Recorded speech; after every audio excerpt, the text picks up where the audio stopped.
અંજાર શહેર ભાજપ દ્વારા મામલતદાર કચેરીની બહાર જન સહાયતા કેમ્પનું આયોજન કરવામાં આવ્યું હતું। કેમ્પમાં ખાસ કરીને સરકારી યોજનાના દાખલાઓ સ્થળ પર મળી શકે તે પ્રકારની વ્યવસ્થા કરવામાં આવી હતી। રાજ્યમંત્રી અને અંજાર શહેરના ભાજપના પ્રમુખે સમગ્ર કામગીરીને ખૂબ વખાણી હતી।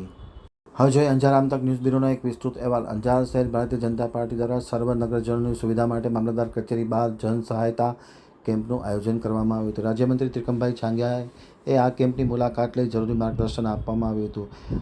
અંજાર શહેર ભાજપના પ્રમુખ અને તેમની ટીમ સંગઠનની ટીમ દ્વારા આ વિશેષ આયોજન કરવામાં આવ્યું હતું। કેમ્પમાં જાતિનો દાખલો, આવકનો દાખલો, નોન ક્રિમિનલ પ્રમાણપત્ર સહિતની વિવિધ સરકારી કામગીરી માટે નાગરિકોને આ કેમ્પમાં માર્ગદર્શન પૂરું પાડવામાં આવ્યું હતું અને સહાય પણ પૂરી પાડવામાં આવી હતી। પ્રસંગે પક્ષના કાર્યકર્તાઓ, આગેવાનો અને નગરજનો મોટી સંખ્યામાં ઉપસ્થિત રહી અને આ કેમ્પમાં સુવિધાનો લાભ લીધો હતો।